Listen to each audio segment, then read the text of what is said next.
Hello, my name is Garrett Jennings, and this is my research project.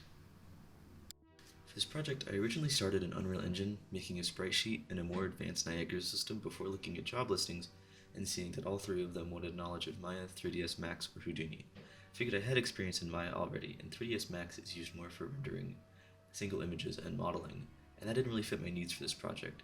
Alongside the fact that I had never used Houdini before, I decided that would be the best place to start. I started off in Houdini by first trying to get a feel for how the software worked before I tried to learn it or do any of the tutorials. Moving around in a scene, tumbling the camera, creating a couple primitive shapes, seeing what tools were in the toolbars, things you would do anytime you open a software like this for the first time. This was important to me because I wanted to have a good footing in the software so I understood what the tutorials were having me do, rather than just following them step by step, more using them as a guide as I learned Houdini. Once I felt that I had a good basis on Houdini, I started to move into more advanced tutorials beyond those just shown. These showed me how detailed Houdini can get because almost every part of your project can be controlled by a parameter.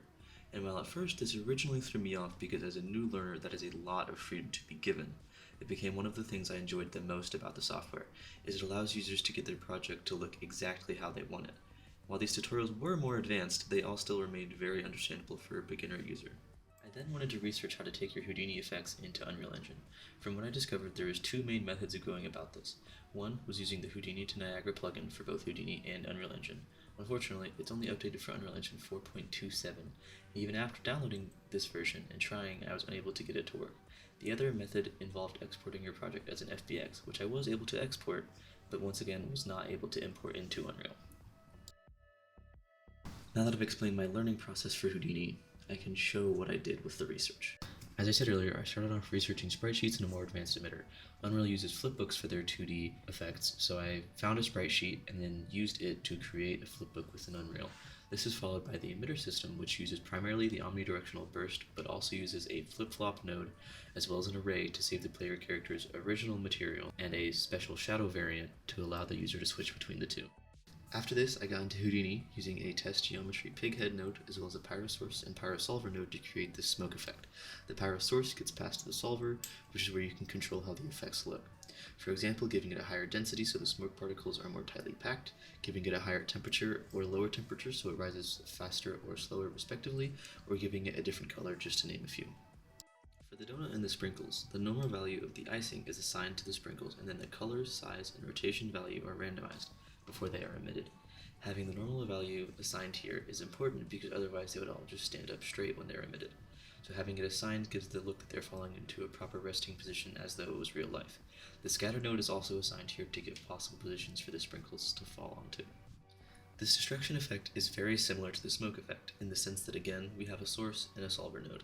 In this case we have the RBD or rigid body material fracture node at the top and the RBD bullet solver at the bottom. However, here the material fracture is where we control how the destruction looks, for example, how many pieces there are, if the pieces have chipping on them, how detailed the edges of those fractured pieces are, and the solver is where the physics of those pieces are controlled, how strong the applied gravity is, how much friction they have, how much they bounce, etc. For the first iteration of the sand monster, I started by bringing in an animated walk cycle and gave him a trail that scattered particles on him and would also follow behind him using Houdini's PopNet node, which is their in-house particle system generator. It is then cached, which makes playback much smoother and faster, where it is given a noise to randomize the location, as well as the attribute rankle node, which assigns a parameter for color, scale, and size based on how long a particle has been alive.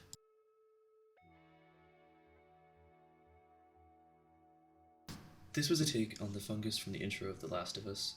The original mass spawns and is given a randomized seed for its path, in which other masses spawn off of each other to spread across the grid. This introduced a new particle system in the form of VDB, which stands for Voxel Database and is a method of storing volumes and is typically used for things like clouds, water simulations, and smoke.